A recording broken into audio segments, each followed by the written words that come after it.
Сәлем достар, каналыма қош келдіңіздер. Бүгін сіздермен Listen Up платформасының про версиясындағы жаңалықтармен бөлісетін боламын. Міндетті түрде каналыма подписаться батырмасын жасап жазылып алыңыздар, және де лайк қойып, комментарий жазып, мені қолдап отыруды ұмытпаңыздар. Олай болса, өткен сабақта мен сіздерге айтып өткен болатынмын, иә, естеріңізде болса. Listen Up платформасы, мен осы компанияны, осы платформаны сіздерге үйретіп жүргенімді көріп, енді ғаламшар білесіздер, кез келген жерде қарауға болады, кез келген тілге аударуға болады, иә. Listen Up компаниясының менеджерлері хабарласып, осы Listen Up платформасының бұдан да керемет мүмкіндіктері бар деп про версиясын, ақысыз версиясының 3 айға тегін ваучерін, лицензиясын жіберген болатын, иә. Егер де оны алғыларыңыз келсе, комментарийға лицензия алғым келеді деп кері байланыс берсеңіздер болады. Енді осы лицензия арқылы кіріп, осы жердегі керемет мүмкіндіктермен бүгін сіздермен таныстырғалы отырмын. Олай болатын болса, мінекей, өздеріңіз байқағандай, мінекей, бұл жерде мінекей My Lesson, Listen Up деген батырмаларды басатын болсақ, менің алдыңғы жолы құрастырған сабақтарым, иә, проекттерім, жобаларым барлығы осы жерде сақталып тұр. Менің сыныбым деген сияқты, иә, менің сабақтарым деген сияқты осы бөлімдерде, вкладкаларда сақталып тұр. Мінекей My Lesson'ды басайық. Осы жерде алдындағы жасаған қандай да бір тапсырмаларым, иә, осы жерде сақталып тұр. Бұл ақысыз версиясында бұл мүмкіндіктердің барлығы бар. Яғни сіздер Listen Up платформасымен қалай жұмыс жасау керектігін білгілеріңіз келсе, менің алдыңғы видеомды көрсеңіздер болады. Ол жерде толық Listen Upпен жұмыс жасау видео сабағын салып қойған болатынмын. Иә.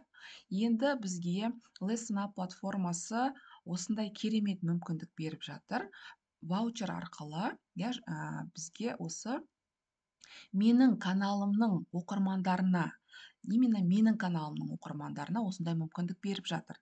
Listen Up компаниясының менеджерлары маған YouTube каналымдағы сілтеме арқылы өтіп, инстаграмыма жазып, осылай Listen Up платформасын түсіндіріп жүр екенсіз, керемет мүмкіндіктерін қолдануға түсіндіріп жатыр екенсіз, үгіттеп жатыр екенсіз, иә, осындай керемет мүмкіндіктері бар екендігін таныстырып жатыр екенсіз.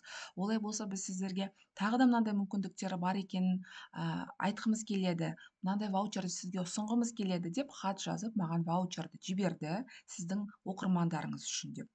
Сол ваучер арқылы мен қазір кіріп отырмын. Байқасаңыздар, мына жерде коронаның суреті тұр. Бұл уже ақылы версиядағы мүмкіндіктер деген сөз.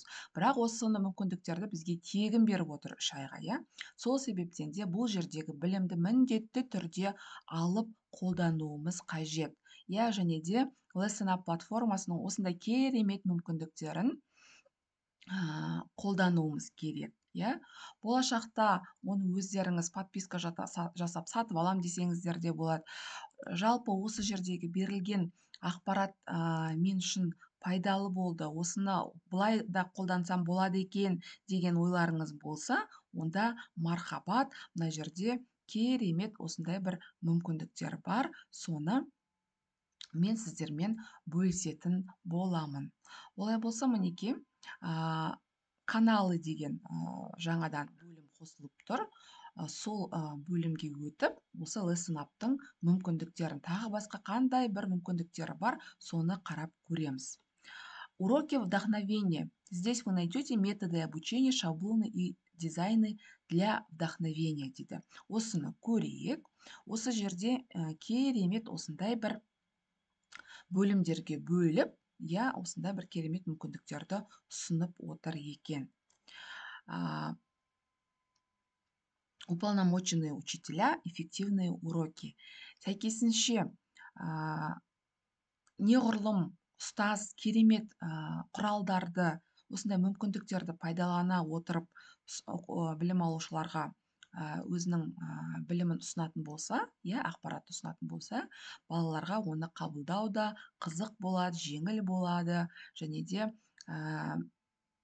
жай ғана қарапайым жолмен емес, осындай түрлі инструменттермен берсеңіздер, ол керемет балалардың қабылдауына жеңіл болады.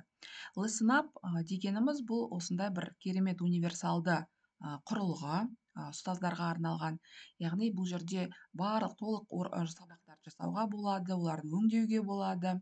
Сонымен қатар осы сабақта жасаған сабақтарды, интерактивті сабақтарды сыныпта да өткізуге болады. Сонымен қатар, егер де онлайн оқыту болатын болса, үйден оқыту болатын болса, инклюзивті оқыту болатын болса, қашықтықтан оқытуға да болады. Оны барлығымыз жақсы білеміз. Егер менің видеомды көрген болатын болсаңыздар алдыңғы, сол жерде керемет барлығы түсіндіріліп жазылған. Сонымен қатар уақыттарыңызды үнемдеп, білім алушылардың қызығушылығын арттырсаңыздар болады. Сонымен қатар енді бізде жалпы Listen Up туралы қысқаша айтып өткеннен кейін, мінекей жаңа мүмкіндіктерде не бар екен, маған сол өте қызық болып тұр. Методы обучения дейді, білім алудағы жаңа әдістер.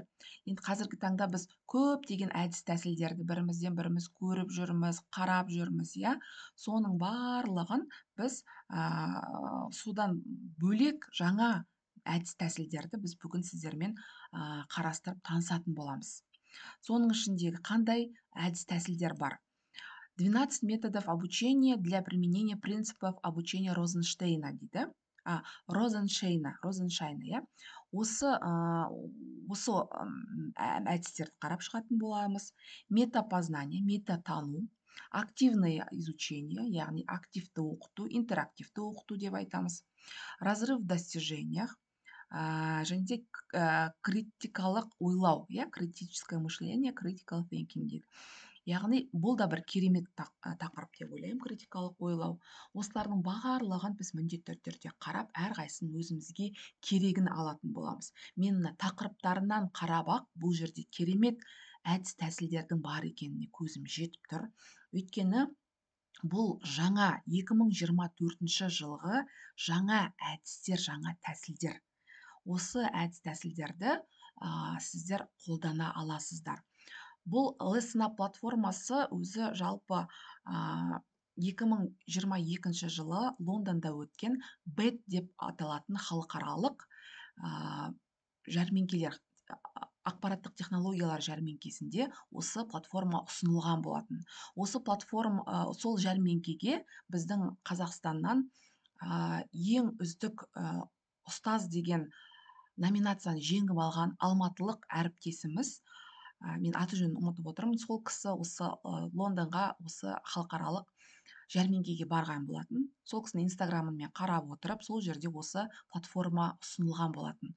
Сол кезде мен сол платформаның атын өзіме есіме сақтап алып қойып, одан кейін соны іздеп, зерттеп, тауып, одан кейін оны өзім қолданып көріп, осындай керемет мүмкіндіктер бар екендігін білгеннен кейін әріптестеріммен бөлісейінші деп осы туралы видео сабақ түсіріп осы ютубқа салып едім.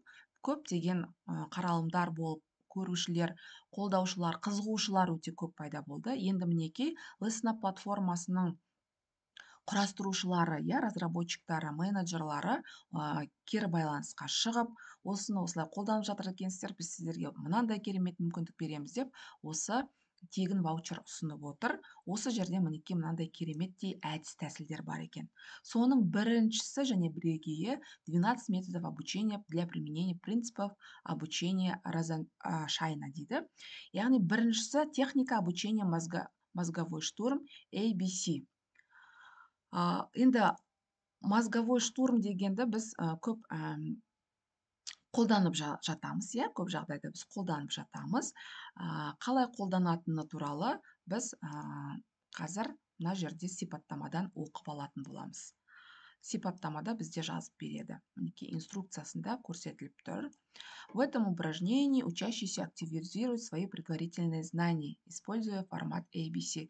Яғни бұл тапсырмада білім алушылар білу деңгейіндегі ақпаратты қолдана отырып, ABC форматын қолдана отырып, жаңағы білу деңгейіндегі ақпаратты естеріне түсіреді. Білім алушылар жеке немесе жұптасып немесе топтасып 3-тен 4-тен бірігіп отырып, осы алфавиттің әрбір сөзінен басталатын сөздерді ойластырып таба бастайды. Ол сөздер әрине сіздердің бүгінгі жаңа тақырыбыңызбен байланысты болу керек. Осындай бір жаңа тақырыптың өзін біз жай ғана айта салмаймыз. Сол жаңа тақырыпты ашу үшін қандай тақырып екенін балалар өздері осылай табу керек. Ойлану арқылы сол тақырыпты өздері ойлап табу керек.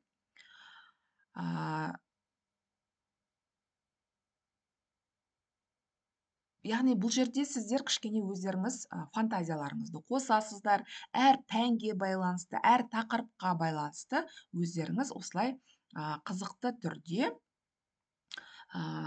балаларды ойландыруға арнайы тапсырмалар жасайсыз. Мозговой штурм деген, яғни миды қозғау, яғни біздің бүгінгі сабағымыз өткен сабақпен байланыстыра отырып, өткен сабақты еске түсіре отырып, бүгінгі сабақтың тақырыптың қандай екенін, осындай белгілі бір алфавиттік әріптерді сол жаңа тақырыптағы сөздермен байланыстырып алып келіп, жаңа тақырыпты ашатын боламыз. Осындай бір керемет әдіс деп айтуға болады. Бұл бізде техника обучения, яғни әдіс, білім беру әдісі, мозговой штурм, ABC деп аталады екен.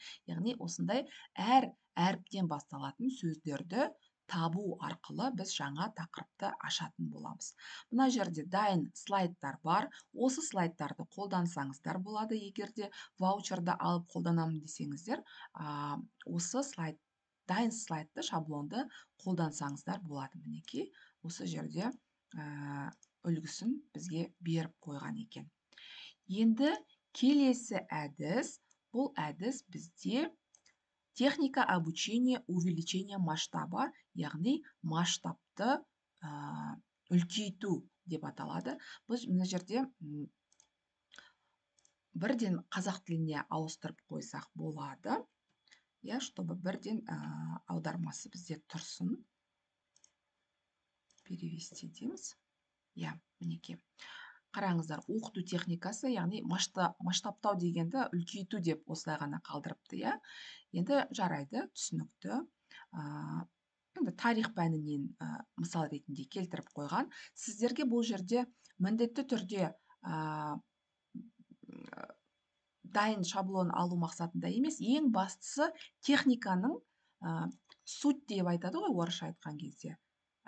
Техниканың жалпы өзін түсініп алу, сутін түсініп алу, одан кейін оны өздеріңіз ар қарай пәндеріңізге, тақырыптарыңызға қарай түрлендіріп, фантазияларыңызды қосып, ары қарай өздеріңіз қолдана бересіздер. Мына жерде сақтау батырмасын бассаңыздар, сіздердің менің сабағым деген жерде бұл сақталып отырады. Немесе бөлісу батырмасын басу арқылы сіздер басқа әріптестеріңізбен бөлісіп, немесе сабақта қолдансаңыздар да болады. Егер де бұл сіздің тақырыбыңызға сәйкес келетін дүние болатын болса.